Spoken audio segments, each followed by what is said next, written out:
नमस्कार दोस्तों, कैसे हैं आप सभी लोग।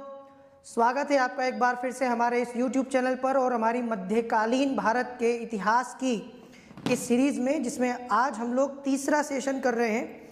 पिछले सेशन में हम लोगों ने तुर्क आक्रमण के ऊपर जो है भारत में जो तुर्क आक्रमण हुआ था उस पर चर्चा की थी। आपको याद होगा हमने मोहम्मद गौरी की बात की थी, हमने तराइन के युद्ध के बारे में बात की, किस प्रकार से तराइन के पहले युद्ध में पृथ्वीराज चौहान ने मोहम्मद गौरी को पराजित किया। उससे पहले गुजरात के शासक भीम द्वितीय ने भी मोहम्मद गौरी को पराजित किया। उसके बाद तराइन के दूसरे युद्ध में विजय हासिल की मोहम्मद गौरी ने और भारत में तुर्क साम्राज्य की शुरुआत हुई, स्थापना हुई। आगे बढ़ेंगे, मोहम्मद गौरी के बाद किस प्रकार से दिल्ली सल्तनत का इतिहास रहा, कौन कौन से वंश आए, कौन कौन से शासक आए, ये सब हमें देखना है। यहाँ से एक महत्वपूर्ण काल शुरू होता है भारत के मध्यकालीन भारत के इतिहास का। शुरुआत करेंगे उससे पहले आप सभी लोग एक बार कमेंट करके मुझे बता दें क्या आप मुझे सुन पा रहे हैं। सभी लोग एक बार कमेंट करके मुझे बता दें कि आपको मेरी आवाज़ सुनाई दे रही है। नमस्कार, जय हिंद, प्रणाम और सभी को आपको शिवरात्रि, महाशिवरात्रि के इस पावन पर्व की बहुत बहुत शुभकामनाएं। मैं प्रार्थना करूंगा भगवान शिव आपको हमेशा सफल करें और आपके जीवन में प्रसन्नता लाएं। सबसे ज़रूरी चीज़ है जीवन में खुश रहना, प्रसन्न रहना। यदि इंसान खुश है, प्रसन्न है तो हर जंग जीती जा सकती है, हर युद्ध जो है लड़ा जा सकता है। तो स्वस्थ रहिए, प्रसन्न रहिए। आवाज़ आ रही है? चलिए शुरुआत करते हैं आज के सेशन की। सबसे पहले जिन बच्चों ने सेशन को लाइक नहीं किया हो, यदि आप लोग भूल गए हो तो मैं आपको याद दिला देता हूँ, जल्दी से सेशन को लाइक कर दो और सेशन को लाइक करने के साथ साथ सब्सक्राइब भी कर लो, है ना। ये चैनल जो है हमारा यूपीएससी विद चंचल कुमार, यदि आपने अभी तक इस चैनल को सब्सक्राइब नहीं किया है तो इस चैनल को सब्सक्राइब भी कर लीजिए, ठीक है। ये हमारा सेशन लाइक कीजिए, शेयर कीजिए, चैनल को सब्सक्राइब कीजिए। आने वाले समय पर और भी इस प्रकार के काफ़ी सारे वीडियो सेशंस आपको यहाँ मिलने वाले हैं और यदि बेल आइकन को हिट करेंगे तो नोटिफिकेशन भी आपको मिलेंगे।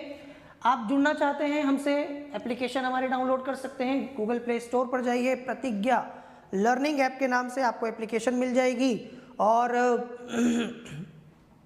वहाँ आपको quiz, PDF, notes, paid batch जो कोर्सेज हैं, फ्री कोर्सेज है, सब कुछ अवेलेबल है। तो आप चाहिए गूगल प्ले स्टोर पर और प्रतिज्ञा लर्निंग ऐप को डाउनलोड करिए और इसे शेयर भी कीजिएगा।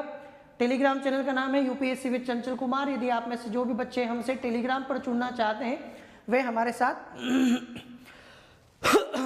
इस टेलीग्राम चैनल पर जुड़ सकते हैं, यूपीएससी विद चंचल कुमार पर। चलिए, तो हम लोग दिल्ली सल्तनत के बारे में बात कर रहे हैं। हम तो बाबा महाकाल की नगरी से हैं, आपको पता है कि उज्जैन से मैं हूँ और आज तो यहाँ अलग ही माहौल होता है। आज आइए, आप उज्जैन में आइए और आप देखेंगे किस प्रकार से पूरा जो शिव की नगरी है हमारी, ये पूरी शिवमय हो जाती है, है ना। तो दिल्ली सल्तनत की शुरुआत हमने देखा किस प्रकार से मोहम्मद गौरी का आक्रमण हुआ और मोहम्मद गौरी ने भारत के काफ़ी सारे इलाकों पर जो है अपना राज स्थापित किया तराइन के युद्ध के बाद। फिर उसके बाद चंदावर का युद्ध मैंने आपको बताया। अब मोहम्मद गौरी के बाद क्या हुआ? मोहम्मद गौरी की मृत्यु हो चुकी है। पिछले सेशन में मैंने आपको बताया कि मोहम्मद गौरी की हत्या कर दी गई थी और मोहम्मद गौरी के बाद में दिल्ली सल्तनत का काल जो है 1206 से 1526 तक अब हमें देखना है, जिसमें एक के बाद एक काफ़ी सारे वंश आपको दिखाई देते हैं। सबसे पहले जो वंश आता है इसे ममलूक वंश कहते हैं, कई लोग इसे दास वंश या गुलाम वंश भी कहते हैं, ठीक है, दास वंश या गुलाम वंश। उसके बाद आप देखेंगे आपको यहाँ खिलजी वंश दिखाई देगा, है ना। खिलजी वंश के बाद आपको यहाँ तुगलक वंश दिखाई देगा, तुगलक वंश, सैयद वंश आप देखेंगे, है ना, और आप देखेंगे लोधी वंश।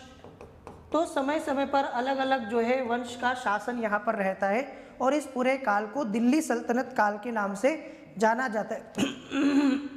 और सब में आपको बड़े बड़े जो है शासक मिल जाएंगे। यहाँ कुतुबुद्दीन ऐबक से लेकर आपको इल्तुतमिश, रजिया सुल्तान बलबन, फिर आप जाएंगे अलाउद्दीन खिलजी आपको यहाँ मिलेगा, इधर आपको मोहम्मद बिन तुगलक मिलेगा, ठीक है। गयासुद्दीन तुगलक मिलेगा, सैयद वंश में खिजर खां, और उसके बाद लोदी में आपको, ठीक है, सिकंदर लोदी मिल जाएगा, इब्राहिम लोदी मिल जाएगा। तो इस प्रकार से पूरा ये 1206 से 1526 में जो पानीपत का पहला युद्ध होगा बाबर और इब्राहिम लोदी के बीच, आपको पता है, तो वहां से भारत में मुगल वंश की शुरुआत होती है ना।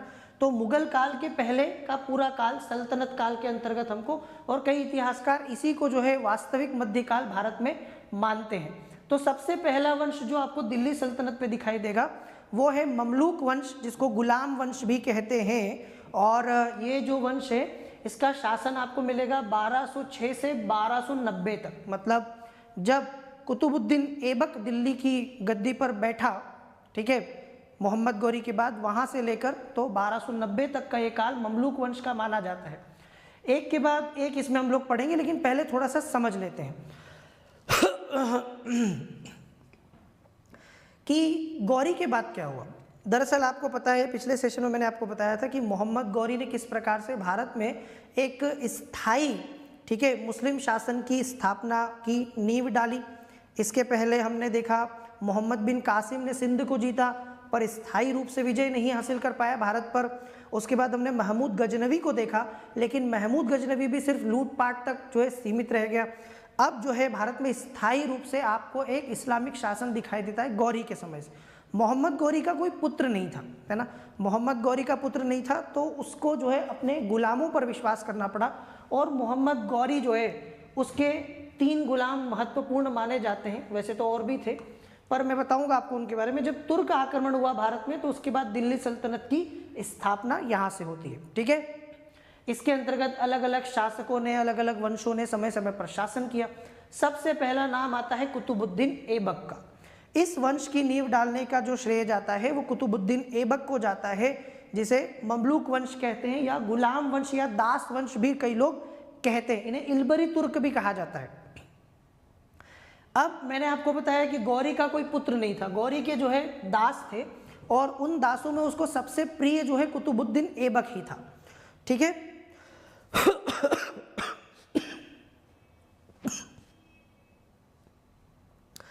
कुतुबुद्दीन ऐबक जो है, इसका जन्म कजाकिस्तान में हुआ था। ये एक गुलाम था, बचपन से ही ये एक गुलाम रहा है ना। उस समय गुलाम प्रथा बहुत चलती थी कि बच्चों को जो है राजा के हाथों बेच दिया जाता था, वो आजीवन उनकी सेवा करते थे, वहाँ सैनिकों की गुलामी वगैरह उनका काम किया करते थे। इस तरीके के काफ़ी सारे गुलाम उस समय खरीदे बेचे जाते थे।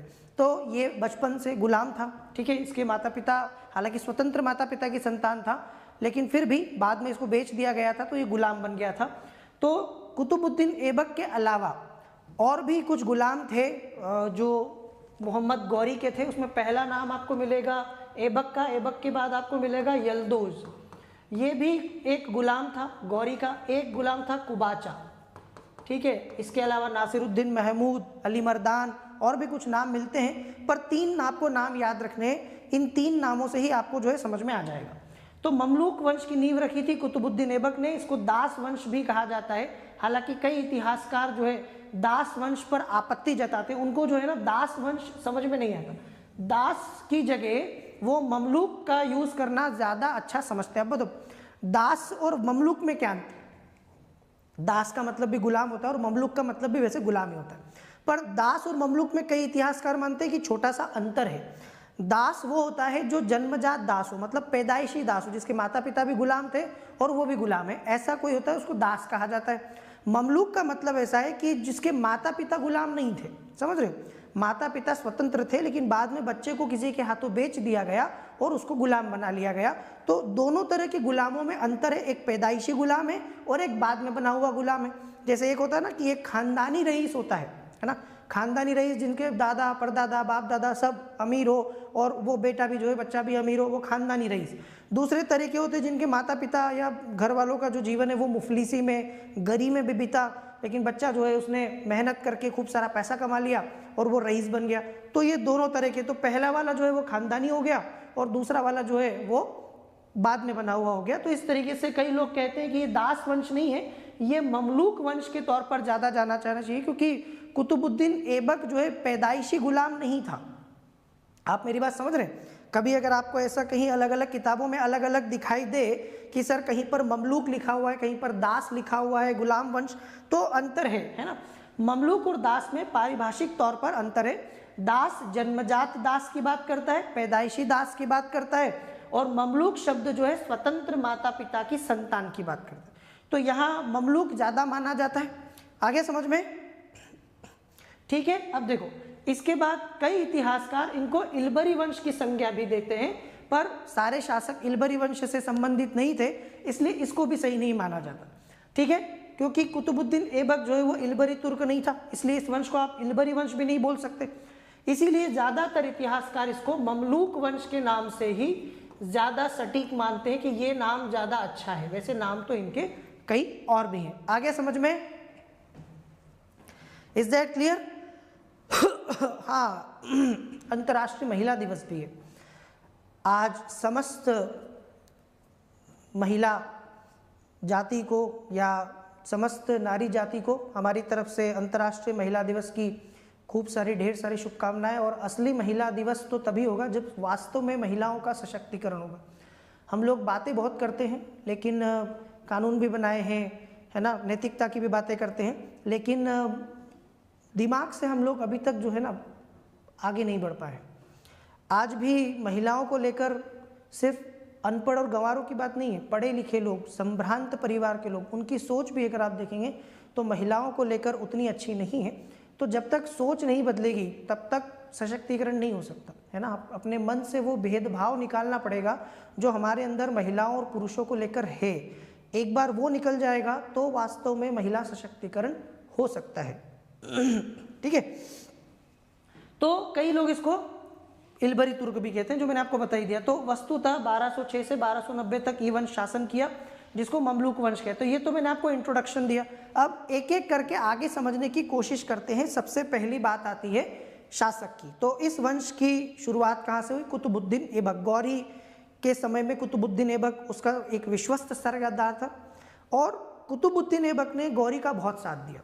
भारत में खास करके जितने भी उसने अभियान किए, खासकर राजपूतों के खिलाफ और इस पूरे एरिया में, कुतुबुद्दीन ऐबक ने गौरी का हमेशा साथ दिया। यहाँ तक कि पृथ्वीराज चौहान को बंदी बनाने में भी गौर जो है ऐबक का एक रोल था, और इसीलिए कुतुबुद्दीन ऐबक ने इस सबसे खुश होकर और उसको अपने भारतीय जो क्षेत्र उसने जीते थे उसका सूबेदार बना दिया।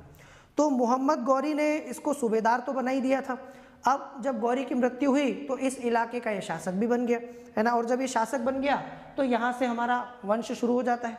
तो गौरी की मृत्यु के बाद ऐबक को जो है सिंध और मुल्तान को छोड़कर जितना भी भारत का इलाका उसने जीता था, ठीक है, भारत का जीता हुआ इलाका इसके पास में आया।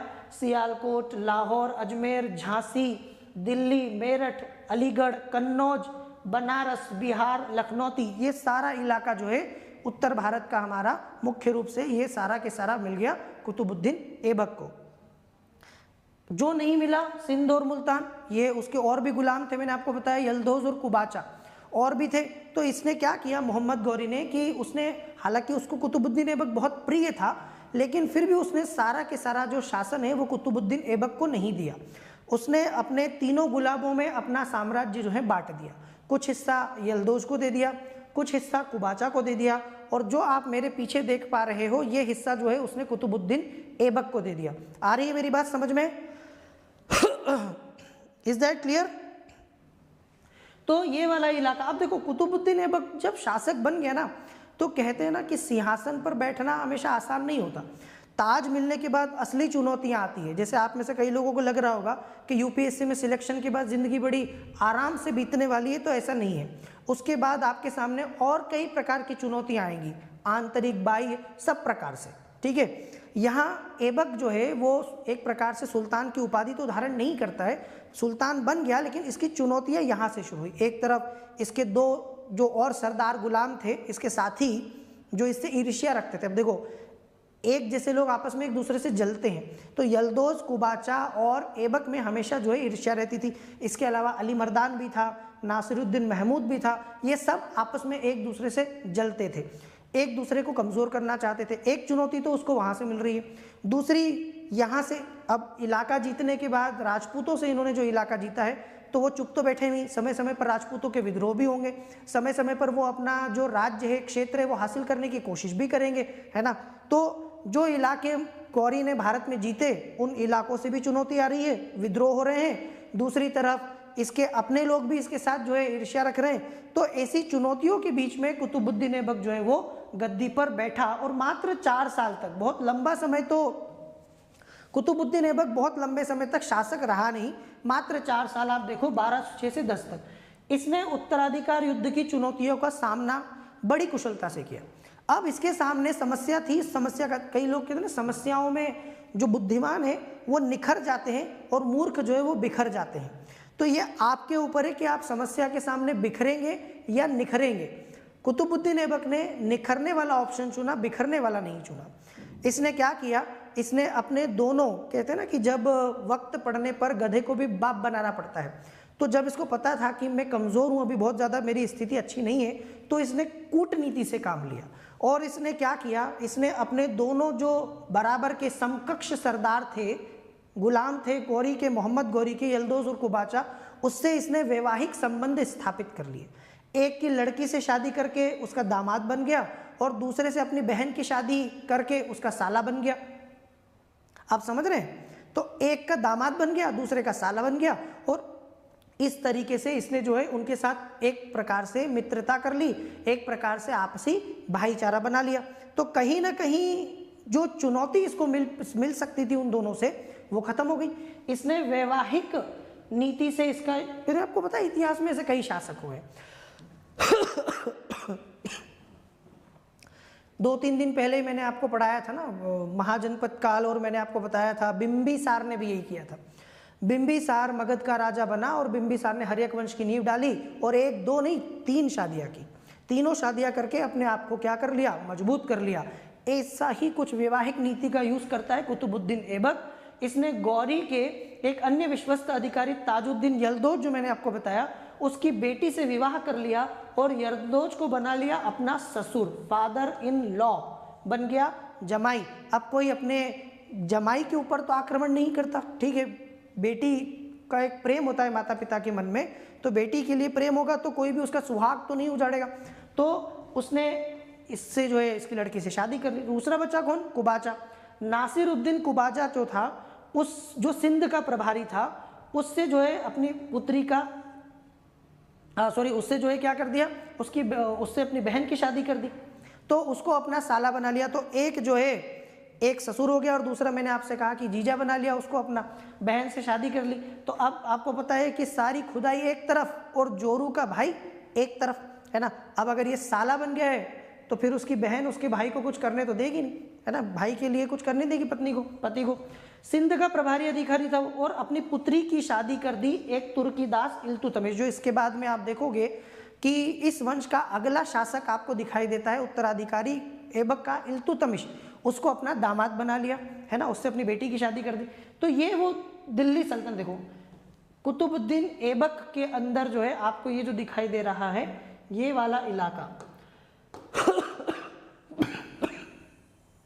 ये जो इलाका आप देख पा रहे हो,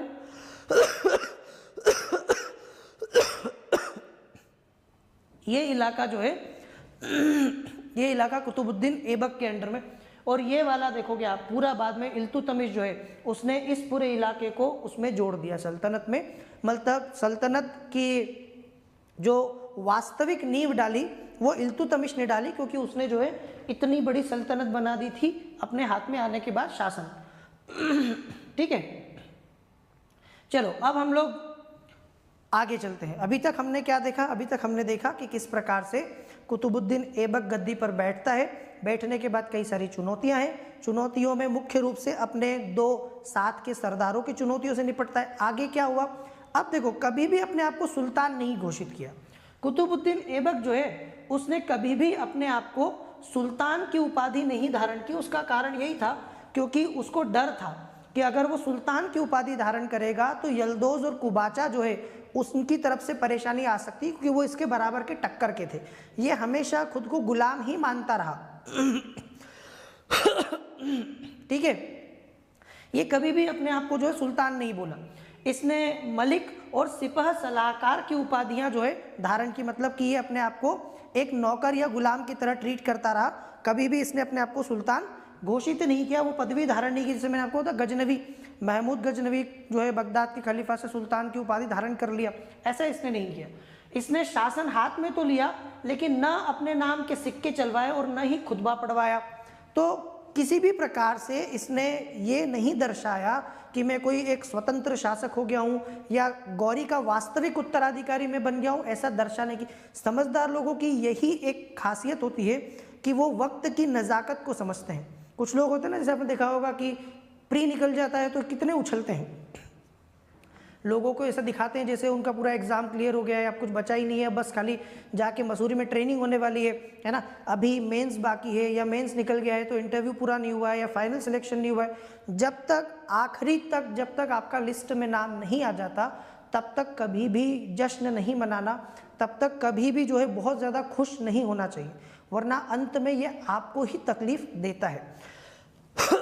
समझदार लोग इस बात को समझते हैं। तो इसीलिए इसने कभी भी जो है ऐसा नहीं दर्शाया कि मेरे हाथ में वास्तविक शक्ति आ गई है या मैंने जो है पूरा शासन मेरे हाथ में आ चुका है, मैं असली सुल्तान हूँ, ऐसा कुछ भी नहीं। अब दूसरी चीज़, इसने शासन शुरू किया कहाँ से? लाहौर। इसने अपनी राजधानी बनाया लाहौर को। ये बात आपको ध्यान रखना है, लाहौर इसके शासन का केंद्र था। लाहौर में ही ये मरा भी है, लाहौर में ही इसको दफनाया भी गया है, इसका मकबरा वगैरह सब लाहौर में मिलेगा, ठीक है। वहीं से शासन का संचालन किया, ये उसकी राजधानी भी थी। ये पूछ भी लिया जाता है कई बार, ठीक है।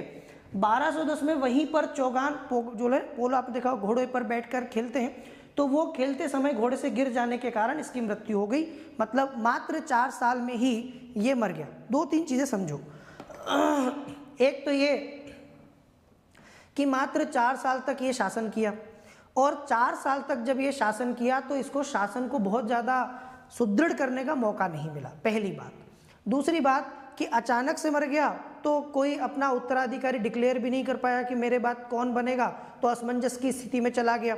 तो 4 साल के अंदर अंदर जो है ये मर गया, इसकी मृत्यु हो गई। और उसके बाद आराम शाह को जो है गद्दी पर बैठाया गया। कई लोग कहते हैं कि ये इसका पुत्र है। कई लोग आराम शाह को कुतुबुद्दीन ऐबक का पुत्र मानते हैं, लेकिन बहुत सारे इतिहासकार इस बात से मना करते हैं कि इसका कोई पुत्र नहीं था और आराम शाह इसका कोई पुत्र नहीं है। तो ये गद्दी पर बैठा, लेकिन उसको हटा दिया गया, ठीक है, बहुत जल्दी हटा दिया गया। बाद में इसका जो दामाद था, जिसने इसका गुलाम, इसका दास, जिससे इसने अपनी बेटी की शादी की थी, इल्तुतमिश, वो इसकी गद्दी पर बैठा था। यहाँ तक समझ गए आप लोग? जल्दी बताइए, यहाँ तक समझ गए? कुतुबुद्दीन ऐबक का मामला पूरा समझ में आ गया। कुतुबुद्दीन ऐबक किस प्रकार से एक दास से, गुलाम से आगे बढ़ते हुए गौरी का विश्वास पात्र बनता है, गौरी का मुख्य सिपह सलाहकार बनता है, और आखिर में गौरी जो है उसको सूबेदार नियुक्त करता है भारत में जीते हुए अपने क्षेत्रों का। उसके बाद वो वहाँ का शासक बनता है। कभी हालांकि सुल्तान की उपाधि धारण नहीं करता है, लेकिन सुल्तान की तरह शासन करता है और अपने चुनौतियों से, अपने जो है प्रतिद्वंद्वियों से बुद्धिमत्ता पूर्वक निपटता है। कूटनीति के सहारे जो है इसने बड़े आराम से अपना शासनकाल निकाल लिया। आगे बढ़े तो मूल्यांकन करें तो ये एक योग्य सेनापति, एक अचूक तीरंदाज, साहसी और प्रतिभाशाली व्यक्ति माना जाता है, और माना ही जाएगा। देखो, हो सकता है दुनिया में आप किसी को पसंद नहीं करते हो सकता है कि आपको उस व्यक्ति से कोई समस्या हो, शिकायत हो, या उसने कोई गलत काम किया हो जीवन में, या वो आपको अच्छा नहीं लगता, बहुत कुछ हो सकता है। लेकिन देखो, जो सच है वो सच है। अगर कोई व्यक्ति योग्य है तो आपको मानना चाहिए, आपको उसकी तारीफ करनी चाहिए कि किस छोटी सी अवस्था से उठ के और कोई व्यक्ति शीर्ष पद तक जाता है। जैसे आज अगर मान लीजिए कि कोई व्यक्ति चपरासी से लेकर भारत के राष्ट्रपति के पद तक चला जाए तो हम कितनी प्रशंसा उसकी करेंगे, चाहे वो व्यक्तिगत रूप से कैसा भी हो। गुस्सेल हो सकता है, घमंडी हो सकता है, नालायक हो सकता है, कुछ भी हो सकता है, लेकिन उस व्यक्ति के जो उसने जीवन में हासिल किया है उससे तो हम लोग मुंह नहीं छुपा सकते। इस बात के लिए तो आप उसकी तारीफ करेंगे ना कि किस प्रकार से सत्ता के शीर्ष पद तक चला गया, छोटे से पद से होके। तो इस चीज़ के लिए हमें समझना पड़ेगा कि कुतुबुद्दीन ऐबक जो है कैसे गुलाम की अवस्था से उठ के सुल्तान के पद तक पहुंचा। ये उसकी योग्यता और प्रतिभा का जो है परिचायक है। इसने साम्राज्य विस्तार से ज्यादा ध्यान सुदृढ़ीकरण पर। देखो ये आप लोगों के लिए भी सीख है। कई सारे बच्चे क्या करते हैं ना, एग्जाम की तैयारी करते हैं तो वो बहुत सारा पढ़ते हैं, बस पढ़ते रहते। उनको लगता है कि जितना पढ़ेंगे एग्जाम निकल जाएगी। ऐसा नहीं है, आप जितना पढ़ रहे हैं ना उतना आप संभालना भी सीखिए। क्या होता है कि पॉलिटी पढ़ लिया, हिस्ट्री पढ़ लिया, हिस्ट्री के लिए 4 किताब पढ़ ली, पॉलिटी के लिए 4 किताब पढ़ ली, अलग अलग सब्जेक्ट पढ़ लिए, पर आता कुछ भी नहीं है ठीक से, क्योंकि एक भी ढंग से नहीं पढ़ा, रिवीजन नहीं किया। जब तक आप जो पढ़ रहे हैं वो आपको नहीं आता तो फिर आपके पढ़ने का कोई फायदा नहीं। तो बहुत ज़्यादा पढ़ने पर ध्यान देने की जगह जो पढ़ रखा है, जो पढ़ा हुआ है, जो आता है, उसको मजबूत करिए। आप देखेंगे कि एग्जाम में आपको उन चीज़ों से तकलीफ नहीं होगी जो आपने पढ़ी ही नहीं। आपको पता है कौन सी चीज़ ज़्यादा हर्ट करेगी? आपको वो चीज़ ज़्यादा तकलीफ देगी जो आपने पढ़ी थी, आप भूल गए या कंफ्यूज होने की वजह से गलत हो गया, वो ज़्यादा दिक्कत देगी। कई सारे बच्चों के साथ यही समस्या है कि उन्हें आते हुए क्वेश्चन गलत हो जाते हैं, क्योंकि या तो वो भूल गए या उन्होंने रिवीजन नहीं किया, वो कंफ्यूज हो गए और इस वजह से जो है वो गलत कर दिए। और यूपीएससी में माइनस मार्किंग होती है तो आपको पता है कि वो नंबर और कम हो जाते हैं। तो अगर आपका जो ज्ञान है, एफिशिएंसी का लेवल अच्छा है, तो आप बहुत ज़्यादा क्वेश्चन अटेम्प्ट नहीं करने होते। 100 के 100 क्वेश्चन तो अटेम्प्ट भी नहीं करने हैं।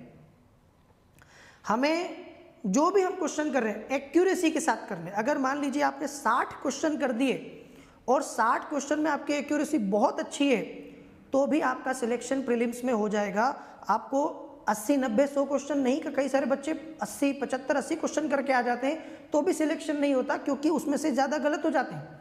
लेकिन अगर एक्यूरेसी अच्छी है, 60 क्वेश्चन अगर आप करके आते हैं, और ये मानिए कि 60 क्वेश्चन में से आपके ज़्यादा से ज़्यादा 5-6 क्वेश्चन भी आपके गलत हो जाते हैं, तो भी डरने की ज़रूरत नहीं है, आपका सिलेक्शन हो जाएगा।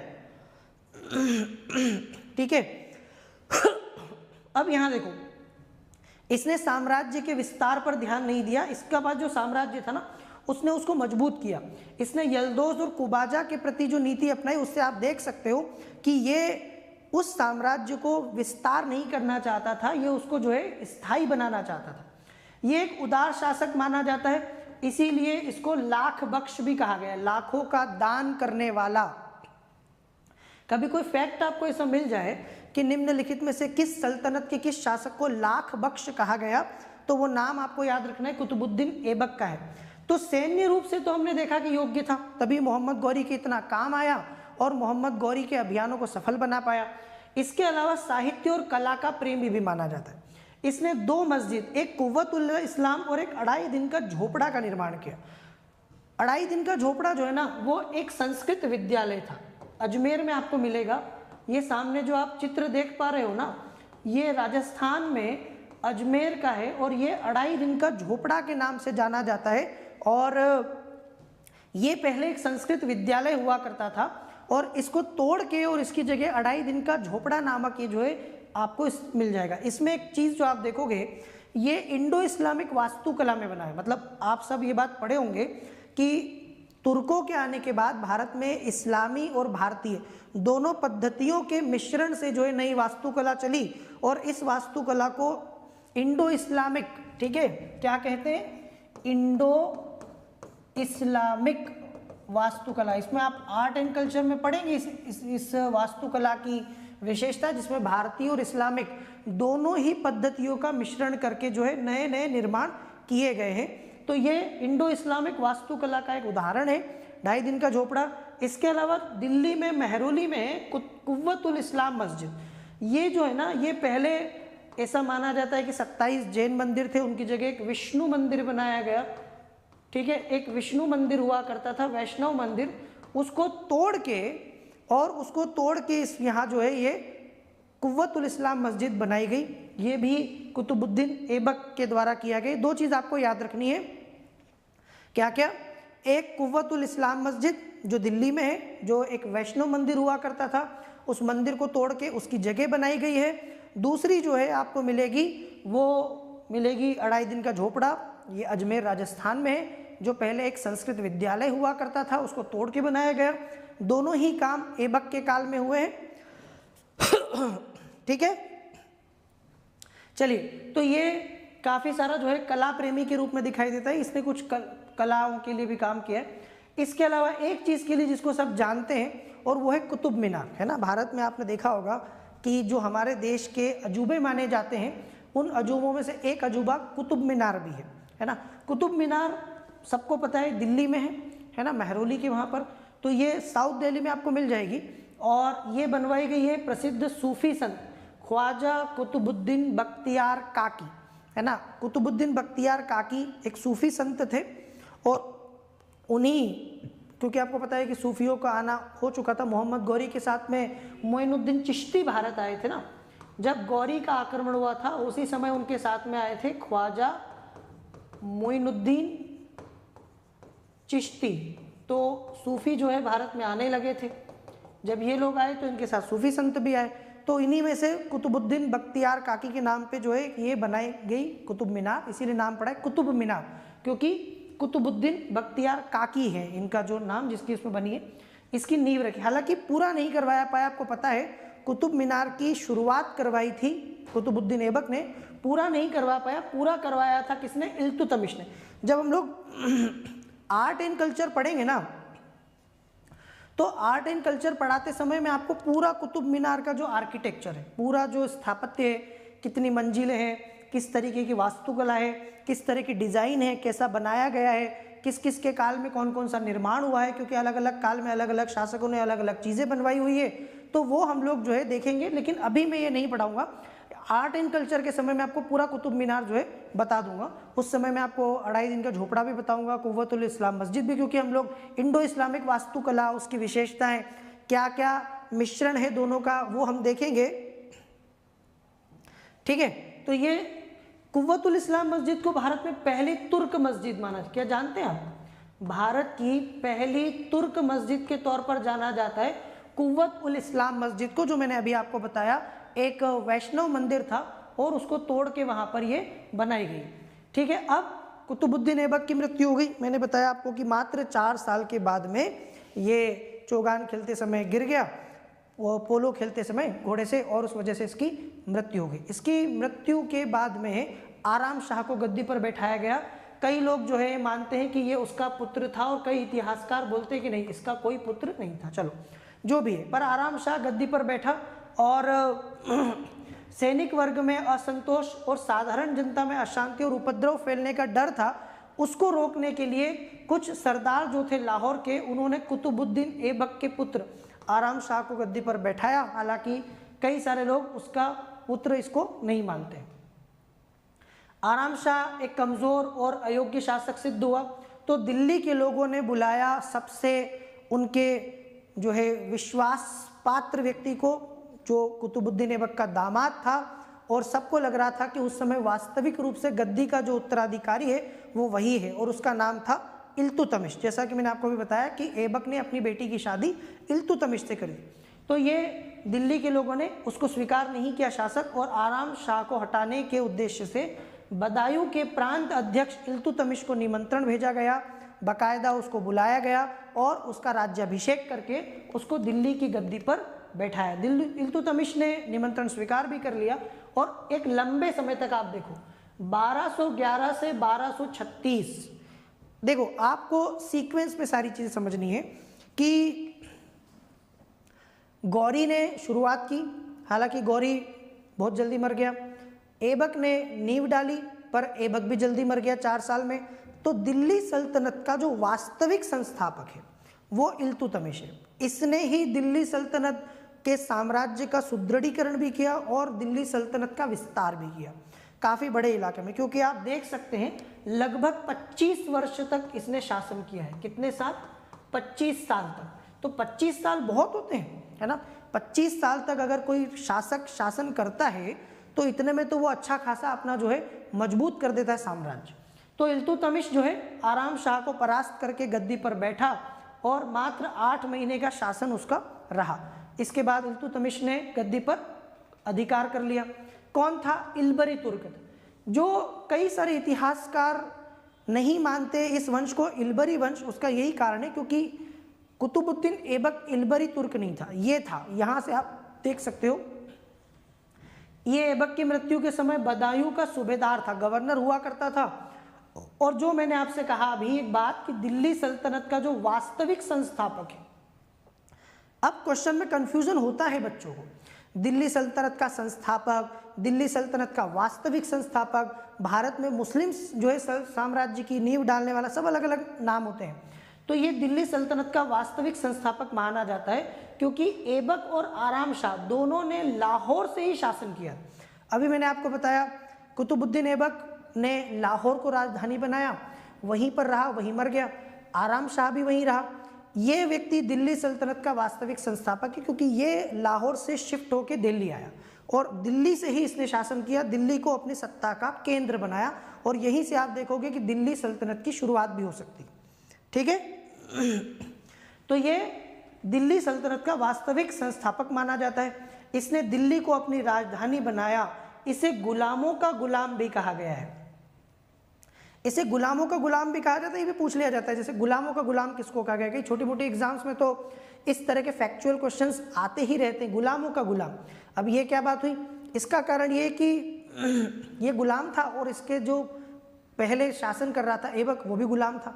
तो कुतुबुद्दीन ऐबक भी गुलाम, ये भी गुलाम, तो गुलामों का गुलाम, ये गुलाम का गुलाम जो है कहा जाता है, ये भी आपको ध्यान रखना है। लेकिन जो सबसे बड़ी बात मैंने आपको बताई थी, यहाँ देखो कितने बड़ा साम्राज्य इसने बनाया। ये जो इलाका है, ये इलाका हमने देखा कि ये इलाका कुतुबुद्दीन ऐबक के अधीन था। ये देखो आप, लाहौर, दिल्ली, कन्नौज, बनारस, ये सब उसके पास था। लेकिन ये जो इलाका आप देख रहे हो, उसके बाद ये इलाका देखो कितना बड़ा साम्राज्य जो है यहाँ पर इल्तुतमिश का है। तो एक आपको दिखाई दे रहा होगा रेड कलर में और एक आपको दिखाई दे रहा होगा ब्लैक कलर में। दिखाई दे रहा है, रेड कलर में ऐबक और ये पूरा साम्राज्य जो है इल्तुतमिश का है। तो इसीलिए कि ये दिल्ली सल्तनत का वास्तविक संस्थापक भी है क्योंकि इसके समय में बहुत बड़ा इलाका जो है जीत लिया तुर्कों ने भारत में। अब ऐसा नहीं है कि इतनी आसानी से इसको भी सारी चीज़ें मिल गई, ये केक वॉक की तरह नहीं था। जब ये बना शासक, जब ये सुल्तान बना, तो इसको भी बहुत चुनौतियों का सामना करना पड़ा क्योंकि एक तरफ आप देखो राजपूत विद्रोह कर रहे हैं, है ना, वो अपनी सत्ता को वापस लेना चाहते हैं, अपने राज्य को फिर से हासिल करना चाहते हैं। तो एक तरफ राजपूत जो है वो लगातार कोशिश कर रहे हैं राजपूताना में। सेशन को लाइक नहीं किया है बहुत सारे बच्चों ने, तो भाई आप लोगों को बार बार याद दिलाना पड़ता है कि भूल गए हो तो लाइक और शेयर ज़रूर करो।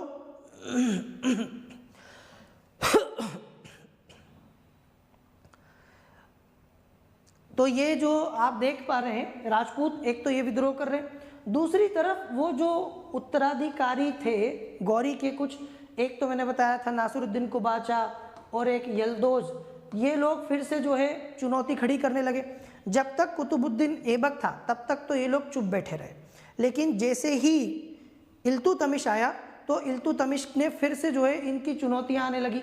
अपनी शक्ति जो है कुबाचा ने बढ़ाकर कुछ क्षेत्रों पर अपना अधिकार जमा लिया। जालौर, रणथंबोर, ग्वालियर और दोआब जो है तुर्कों के हाथ से निकल चुका था। दिल्ली पर मंगोलों के आक्रमण का भय था। आप देखो कितनी तरफ से, मतलब इल्तुतमिश को कितने सारी चुनौतियों का सामना एक साथ करना पड़ रहा है ना। देखो आप, ये क्वेश्चन मेंस वगैरह में आपको इस तरह के मिल सकते हैं, क्या क्या चुनौतियां इसके सामने थी। एक तरफ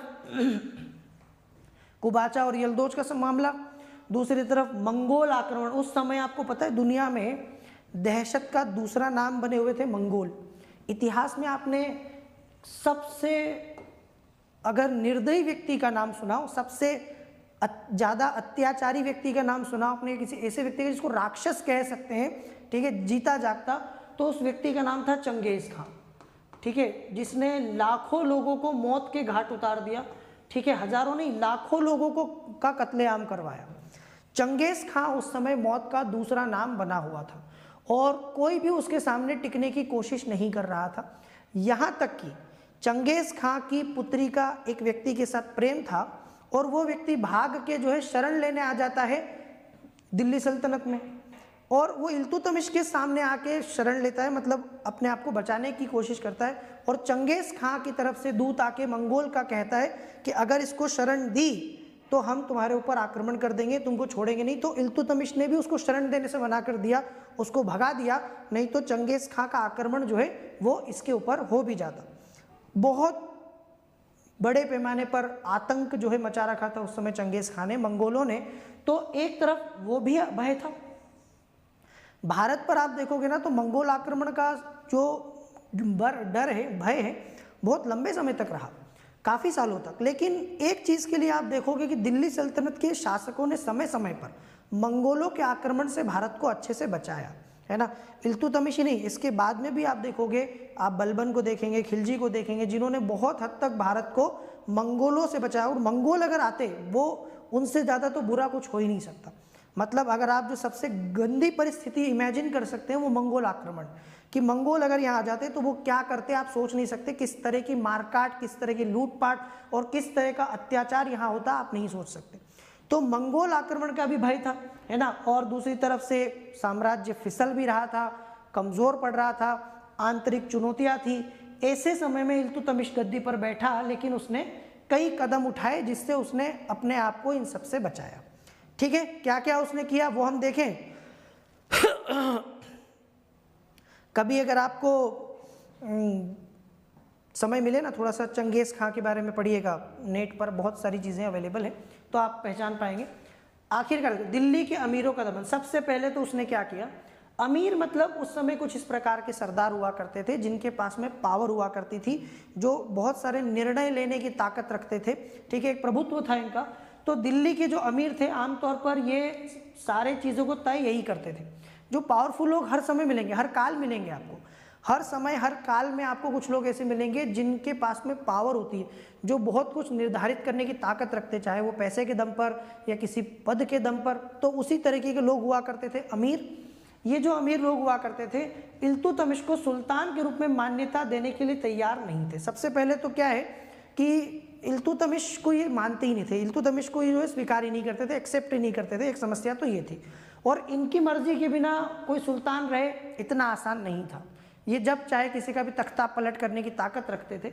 उन्होंने षड्यंत्र करना शुरू कर दिया। ठीक है, तो एक तरफ इनका षड्यंत्र भी शुरू हो जाता है। इल्तुतमिश सबसे पहले तो इन्हीं का दमन करने की योजना बनाता है और उसने धीरे धीरे क्या किया, इन सब अमीर सरदारों को एक एक करके ठिकाने लगाया। मतलब इनका जो विद्रोह था या जो इनका षड्यंत्र था उससे अपने आप को बचाया। इसके लिए ये इन पर भरोसा भी नहीं करता था। इसने अपने 40 विश्वास पात्र गुलामों का, सरदारों का एक गुट बनाया। आप सुनेंगे इस प्रकार के 40 दल का ये गठन करता है और उन्हीं की सहायता से सारे काम करता है। मतलब बहुत ज़्यादा लोगों को इंटरफेयर नहीं करने देगा साम्राज्य में। कुछ लोगों की जैसे कोर टीम होती है ना, एक होती है कैबिनेट, मंत्री परिषद में से प्रधानमंत्री, एक विश्वास पात्र जो है ना कैबिनेट, उसको किचन कैबिनेट कहते हैं। कुछ विश्वास पात्र लोगों का मंत्रिमंडल में से एक गुट बनाता है, कोर टीम बनाता है, जिसको किचन कैबिनेट कहते हैं। तो इस टाइप के कुछ 40 अपने विश्वास पात्र सरदारों की टीम बनाई और उन्हीं के सहायता से सारा काम ये कर लिया करता था। तो ज़्यादा बाहरी लोगों को पता भी नहीं चलता था कि क्या हो रहा है ना। गोपनीय रहती थी सारी चीज़ें, कॉन्फिडेंशियल रहा करती थी और ये सब कुछ जो है आपस में निपट लिया करते थे। ठीक है, हाँ, तुर्कान चिहलगानी के नाम से इसको जाना जाता है। 40 लोगों की वो पार्टी, हम लोग पढ़ेंगे उसके बारे में। अब बात आती है यल्दोज और कुबाचा की। भाई कुतुबुद्दीन ऐबक तो शादी करके बच गया, है ना।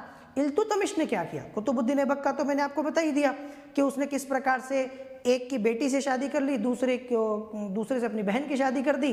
लेकिन इल्तुतमिश ने इनका दमन किया। सबसे पहले तो ये बता दूं कि इसका सबसे मुख्य प्रतिद्वंदी यल्दोज था। ताजुद्दीन यल्दोज भागकर लाहौर आ गया था। अब इसका ये मानना था, भाई साहब ये मानते थे कि भारत में जो साम्राज्य कुतुबुद्दीन ऐबक के पास में है वो गजनी का एक अंग भर है। मतलब ये इस पूरे इलाके को गजनी का हिस्सा मानता था और इसका ये मानना था कि कुतुबुद्दीन ऐबक और हम सब बराबर हैं। अब ऐबक चला गया तो ये बात ये हमको मिलना चाहिए। लॉजिक समझ रहे हो? यल्दोज का ये मानना था कि अल्टीमेटली ये सारा के सारा मोहम्मद गौरी का है ना। अब मोहम्मद गौरी ने हम तीनों में बांट दिया। अब 3 में से एक मर गया ऐबक, तो फिर हम दोनों में बंटना चाहिए ना। मतलब ये सब हमारा होना चाहिए। ये बीच में इल्तुतमिश हुआ कहाँ से आ गया?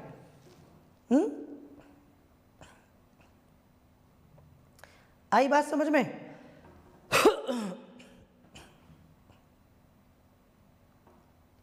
तो इसने यल्दोज ने ये मानना शुरू किया, ये लाहौर आ गया और इसका ये मानना था कि भाई इल्तुतमिश तुम हट जाओ और ये सारा के सारा जो है हमको सौंप दो, क्योंकि ये गौरी का है और ये अल्टीमेटली हमारा है, क्योंकि हम ही गौरी के उत्तराधिकारी हैं। तो सबसे ज़्यादा जो चुनौती मिली वो यल्दोज से मिली।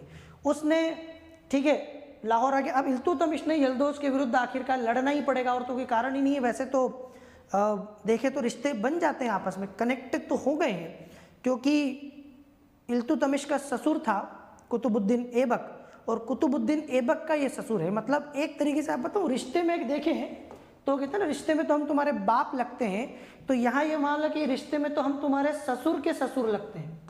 कौन है ये तुम्हारे ससुर के भी ससुर है भाई। तो कहने का मतलब तो ये है कि ये क्या हो गए, जहाँ तक मुझे लगता है ये नाना ससुर हो गए। क्या होंगे, ससुर के ससुर को क्या कहेंगे, नाना ससुर कहेंगे ना। तो एक तरीके से तो इल्तुतमिश का नाना ससुर हुआ ये। लेकिन फिर भी जब बात पैसे की आती है, संपत्ति की आती है ना, तो बाप बड़ा ना भैया और सबसे बड़ा रुपया। तो यहाँ वही हुआ कि आपस में जो है लड़ाई हो गई 1215 में, उसी तराइन के युद्ध में जिसमें गौरी ने चौहान पृथ्वीराज को हराया और उससे पहले पृथ्वीराज चौहान ने गौरी को हराया। उसी तराइन के मैदान में युद्ध हुआ और युद्ध करके अपने नाना ससुर को बंदी बना लिया इल्तुतमिश ने। ठीक है, तो बंदी बना लिया गया यल्दोज को, बाद में हत्या कर दी गई और इस प्रकार से यल्दोज का खतरा, यल्दोज का जो टेंशन था वो हमेशा के लिए निपट गया। ठीक है,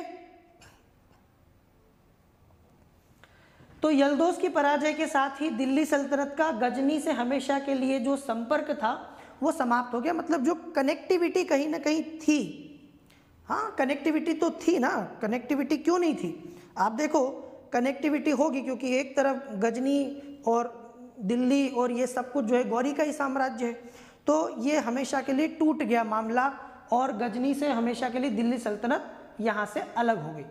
अब बंगाल के विद्रोहियों ने भी दमन कर, गयासुद्दीन आजम खिलजी ने इल्तुतमिश की अधीनता को मानने से इनकार कर दिया।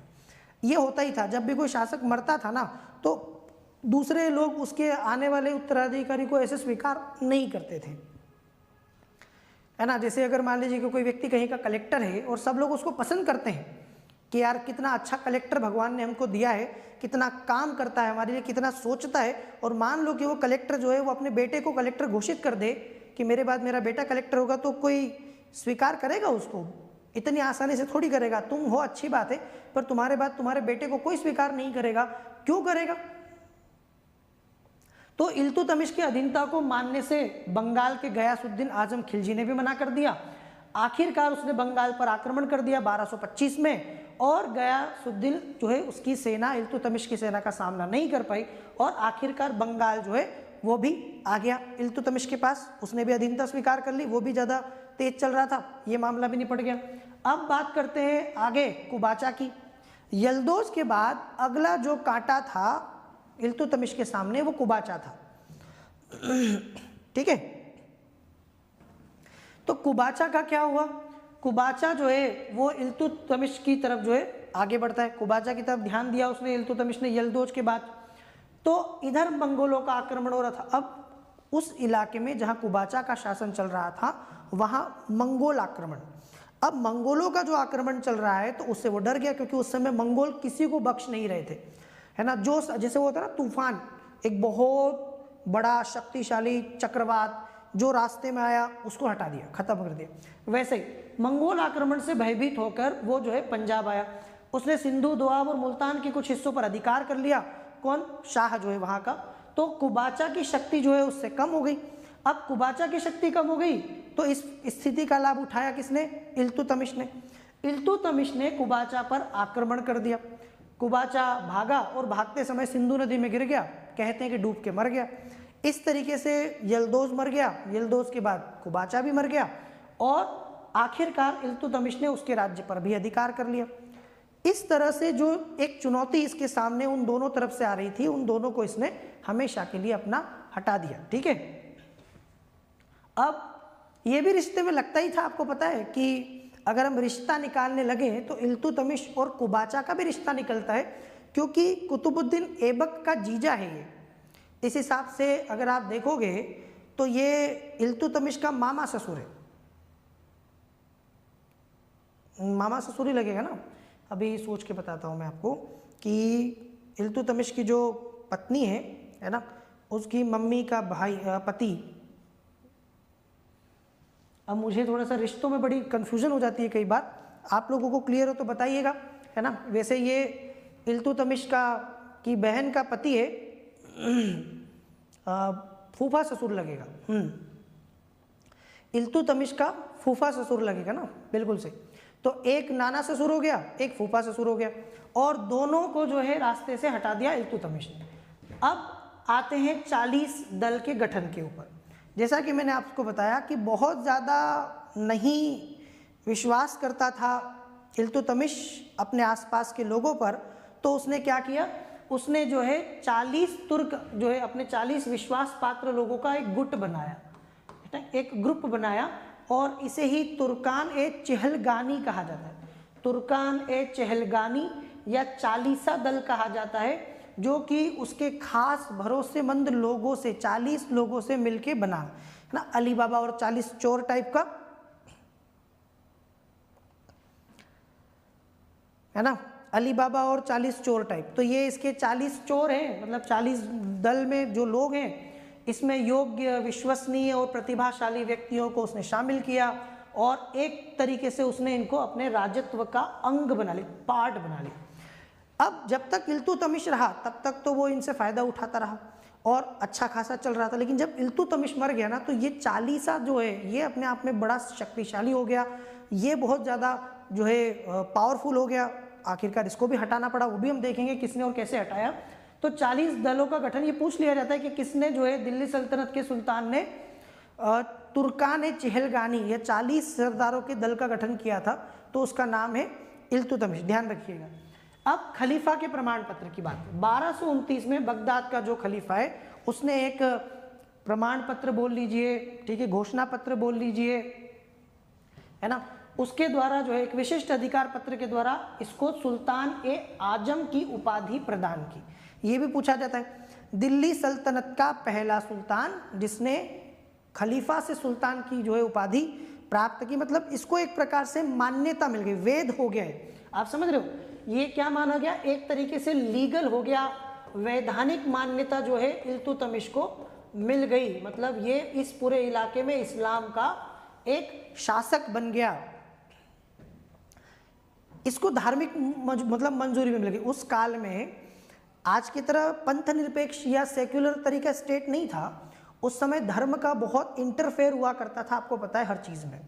यहाँ तक कि यूरोप वगैरह में भी आपको मिलेगा, वो तो बाद में पुनर्जागरण काल और ये सारी चीज़ों के बाद धर्म और राज्य अलग अलग होते हैं, पर उस काल में जो है राज्य पूरी तरीके से धर्म से जुड़ा होता था, बल्कि धर्म के हिसाब से राज्य चलता था। तो ये जो आप देख पा रहे हो ना, ये खलीफा का जो पत्र है एक प्रकार से ये बहुत महत्वपूर्ण था, क्योंकि इसके बाद जो लोग इसके खिलाफ होंगे वो भी कहीं ना कहीं जो है इसको अपना बॉस स्वीकार कर लेंगे, क्योंकि ये प्रमाण पत्र सीधा वहाँ से आता है ऊपर से। तो इस तरीके से इसको सुल्तान आजम की उपाधि मिल गई, और एक खिलवत मतलब सम्मान सूचक वस्त्र, खिलत जो है वो भिजवाई, इससे इसकी शक्ति और बढ़ गई। सही मायनों में इल्तुतमिश इस्लामिक जनता का शासक बन गया। मतलब खलीफा मतलब समझते हो, खलीफा का मतलब होता है धर्मगुरु,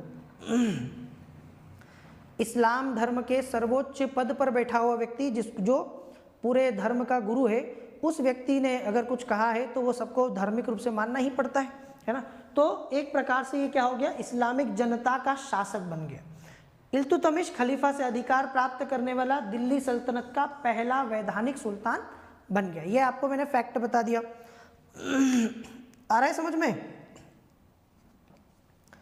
चलिए, तो इस तरीके से खलीफा वाला भी याद रखिएगा। अब हम बात करें इसकी मूल्यांकन की, क्योंकि इसके बाद अब ये भी मर जाएगा तो आगे हम लोग रजिया सुल्तान वगैरह पढ़ेंगे। कूटनीतिज्ञ था इल्तुतमिश, विजेता तो था ही, क्योंकि इसने देखो कैसे विस्तार किया राज्य का।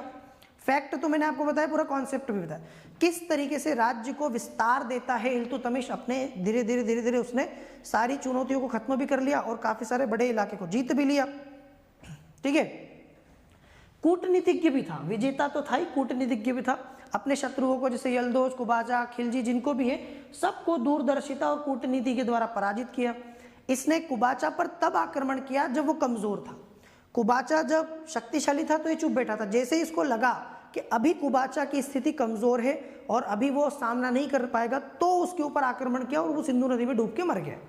तो ये एक समय की कूटनीति जो उसकी थी वो बताता है। ये योग्य प्रशासक भी था, अधिकांश समय इसका युद्ध में बीता, ठीक है, फिर भी प्रशासन की ओर ध्यान दिया उसने, पूरे समय लड़ता ही रहा, विस्तार करता रहा, बचाता रहा अपने आप को, है ना। इसने जो है इल्तुतमिश ने दिल्ली सल्तनत की शासन प्रणाली को एक संगठित और स्थायित्व प्रदान किया। के एम निजामी के अनुसार अगर हम देखें तो इसने न सिर्फ सल्तनत को क्या किया, एक संगठित रूप दिया और स्थायित्व भी दिया, दोनों चीज। अगर ऐबक की बात करें तो ऐबक ने जो स्थायित्व तो दिया लेकिन उसने जो है विस्तार नहीं किया, इसने दोनों काम किया। पहला तुर्क सुल्तान जिसने शुद्ध अरबी सिक्के जारी किए, है ना। आप अगर देखो सल्तनत युग के दो महत्वपूर्ण सिक्के, एक तो चांदी का टका और एक तांबे का जीतल, इसी के समय में आरंभ हुआ। फैक्ट भी पूछ लेता है किस सल्तनत ने, किस शासक ने चांदी का सिक्का, टका जो है उस समय चांदी के सिक्के को क्या बोलते थे, टका कहते थे, टका। और जीतल जो है वो तांबे का सिक्का हुआ करता, उसमें मुद्रा के तौर पर इन्हीं का यूज होता था। उस समय आपको पता है कि हमारे कॉइन जो चलते थे वो तांबे, चांदी, सोने और इनके चला करते थे। तो उस काल के चांदी के सिक्के को टका कहते थे। हमारे आज भी ऐसे लोग बोलते हैं 2 टके का आदमी, क्योंकि वो एक समय की मुद्रा हुआ करती थी टका। तो ये कहावत ही बन गई, 2 टके का आदमी। जीतल तांबे का सिक्का, ये दोनों सिक्के जो सल्तनत काल में आप देखते हो, ये शुरू करने का श्रेय इसी सुल्तान को जाता है, इल्तुतमिश को, है ना। ये भी आपको ध्यान रखना है। अलग समय में अलग अलग, जैसे गुप्त के काल में सोने की मुद्राओं को दीनार कहते थे। दीनार जो है आप देखोगे गुप्त काल में स्वर्ण मुद्राओं को कहा जाता था। किसी काल में चांदी के सिक्कों को रुपयक भी कहा जाता था। समय समय पर आप देखोगे अलग अलग जो है काल में मुद्राओं को अलग अलग नाम दिए जाते हैं। तो इसी ने अरबी सिक्के जारी किए, टका और जीतल की शुरुआत की। कला साहित्य से भी लगाव था। और कुतुब मीनार तो मैं बता ही चुका हूँ आपको कि कुतुब मीनार की नींव डाली थी कुतुबुद्दीन ऐबक ने, ख्वाजा कुतुबुद्दीन बख्तियार काकी की स्मृति में। उस कुतुब मीनार को जो है इसी इल्तुतमिश ने, हाँ बांग्लादेश की मुद्रा को टका कहते हैं, आपको पता होगा। इसी कुतुब मीनार को पूरा करवाने का श्रेय कुतुबुद्दीन ऐबक ने जो शुरू की थी इल्तुतमिश को जाता है। Doctor RP. त्रिपाठी का मत है कि भारत में मुस्लिम संप्रभुता का वास्तविक श्री गणेश इसी के काल से होता है। देखो अब इसलिए ऐसा बोला जा रहा है कि यदि इल्तुतमिश नहीं होता तो फिर वो जितना कुछ भी इन्होंने जीता था वो सब खत्म हो जाता, ठीक है। भारत में कोई बहुत ज़्यादा आप देखोगे कि ये जो तुर्क आक्रमण था ये स्थायी नहीं हो पाता, आगे नहीं बढ़ पाता, क्योंकि गौरी मर चुका था, ऐबक मात्र 4 साल के बाद मर चुका था। तो उस समय राजपूतों के अलग अलग जगह पर विद्रोह हो रहे थे, तो ये सारा जो है इनके हाथ से चला जाता। लेकिन कुतुबुद्दीन ऐबक ने जो है इसको 25 सालों में काफ़ी स्थायी कर दिया और इसने जो है एक स्थायी साम्राज्य बनाया। इसके दरबार में प्रसिद्ध इतिहासकार मिराज रहा करते थे, जिन्होंने तबकात नासिरी की रचना की है ना, जो हमारे मध्यकालीन भारत के इतिहास को जानने का एक प्रमुख स्रोत है। अब इल्तुतमिश की बात क्या हुआ, आपको पता है इल्तुतमिश को अपने बेटों से ज़्यादा अपनी पुत्री पर भरोसा था। ये बात आपको पता है कि अपने बेटों की हरकतों को देखते हुए जीते जी उसने जो है अपनी पुत्री, जिसका नाम आपको पता होगा रजिया सुल्तान, की बेटों से ज़्यादा उसको लगा कि बेटी योग्य है। तो ये अपने आप में एक क्रांतिकारी कदम था कि उसने अपना उत्तराधिकारी अपनी बेटी को घोषित किया। हालांकि बेटी बन नहीं पाई, पहले इतना आसान भी नहीं हुआ करता था लड़कियों के लिए, बाद में बनी लेकिन इतना आसान नहीं। तो हम लोग इसके उत्तराधिकारियों की बात करेंगे, रजिया सुल्तान के बारे में हम लोग अगला सेशन जो हमारा होगा उसमें हम लोग रजिया सुल्तान और दिल्ली के बाकी शासकों की, दिल्ली सल्तनत की चर्चा करेंगे। उम्मीद है कि कल आपका जो सेशन है, कल हम लोग, कल नहीं होगा, परसों आपका आधुनिक भारत का इतिहास जो मैंने कहा था, पूरे 24 घंटे की क्लास, पूरा स्पेक्ट्रम पढ़ना है, पूरा आधुनिक भारत का इतिहास का जो एक ही वीडियो में पढ़ना चाहते हैं। बहुत सारे बच्चे डिमांड कर रहे थे कि सर सारे 28 वीडियो को एक वीडियो में कर दीजिए, तो हमने कर दिया है, पूरा ज्वाइन कर दिया है। 12 बजे संडे को इसी चैनल पर स्पेक्ट्रम की वो वीडियो मैराथन 24 घंटे की मास्टर क्लास आपके सामने आएगी। आप लोग पूरे 12 जो है 24 घंटे में उसको कंप्लीट कर सकते हैं, है ना। 24 घंटे मतलब कि रविवार से लेकर सोमवार तक वो चलेगी। आप चाहे तो एक बार में तो नहीं देख पाएंगे पूरे 24 घंटे, लेकिन हाँ टुकड़ों में आप उसको पूरा देख लीजिएगा जैसे जैसे आपको समय मिलता जाए। और अगर आपको अच्छी लगे तो कमेंट में बताइएगा, हम इस तरह की और कुछ मैराथन वीडियो आपके सामने लाएंगे। जैसे हमारा लक्ष्मीकांत चल रहा है तो हम पूरे के पूरे लक्ष्मीकांत जो है ना, लक्ष्मीकांत का भी पूरा ऐसे एक वीडियो बना देंगे तो आप लक्ष्मीकांत भी सारी एक साथ कर पाएँ। और भी जो वीडियोस हमारे सेशन चैनल पर आ रहे हैं वो सारे सेशंस को एक करके हम लोग यहाँ भी ऐसी वीडियो और ले आएंगे। तो इस तरह की और कौन कौन सी वीडियोस आप चाहते हैं आपको देखना है, आप बताइएगा। ये वीडियो जरूर देखिएगा स्पेक्ट्रम वाली, और सेशन को डेली अटेंड कीजिए, ठीक है। अभी 2-4 दिन में अवेलेबल नहीं रहूँगा, मैं आपसे मिलूँगा बुधवार को, ठीक है। शुक्रवार है आज, शनिवार रविवार सोमवार मंगलवार 4 दिन मेरी क्लासेस नहीं होंगी, तो हम लोग मिलेंगे बुधवार को, वेंसडे को हम लोग मिलेंगे। उस बीच आपका वो 24 घंटे वाला स्पेक्ट्रम का वीडियो आएगा ही सही, तो उसको आप देख लीजिएगा, है ना। ये सेशन कैसा लगा फीडबैक में ज़रूर बताइएगा। जाते जाते लाइक ज़रूर कीजिएगा। जिन बच्चों ने सेशन को लाइक नहीं किया हो, अभी भी समय है, जाते जाते भी कर सकते हैं, है ना। लाइक करिए और शेयर करिए, और जो 24 घंटे का है उसको तो ज़रूर शेयर करिएगा, क्योंकि वो एक ही वीडियो में पूरा आधुनिक भारत का इतिहास सबका आपका हो जाने वाला है। रिवीजन करने में भी फ़ायदा होगा। अगर आप यूपीएससी या यूपीपीसीएस, जो कि अभी तो कैंसिल हो गई है, पर अगर आप देने वाले हैं तो आपको उसके लिए भी फ़ायदा होगा, ठीक है। घर में शादी है तो मुझे थोड़े 4 दिन का समय आपसे लगेगा, क्योंकि घर में ही है, इसलिए 4 दिनों के लिए मैं थोड़ा सा उपस्थित नहीं रह पाऊँगा, अवेलेबल नहीं रह पाऊँगा। लेकिन फिर भी मैं आपके लिए वो मास्टर क्लास वीडियो अरेंज करके जा रहा हूँ, ताकि आप पढ़ते रहें, आप रिवीजन करते रहें, और बाकी जो टीचर्स हैं त्रिवेदी सर वगैरह, उनकी क्लासेस होती रहेंगी, ठीक है। तो फिर मिलेंगे। आप इस वीडियो को लाइक शेयर कीजिए, इस चैनल को सब्सक्राइब कीजिए, यूपीएससी विद चंचल कुमार। और ये हमारा टेलीग्राम चैनल है, इसको भी ज्वाइन कर सकते हैं। प्रतिज्ञा लर्निंग ऐप के नाम से गूगल प्ले स्टोर से एप्लीकेशन डाउनलोड कर लीजिए, वहाँ भी बहुत कुछ आपको मिलेगा। 15 तारीख के आसपास हम लोग कोर्स लॉन्च करने वाले हैं, तो आप 15 तारीख से लेकर 1 अप्रैल तक एडमिशन ले सकते हैं। 1 अप्रैल से बैच शुरू कर देंगे, तो आपका पूरा व्यवस्थित रूप से जो है स्ट्रक्चर्ड वे में पूरा क्लासेस शुरू हो जाएगा, ठीक है। Thank you very much guys, thanks for watching. आप सभी का बहुत बहुत शुक्रिया। टेक केयर, जय हिंद।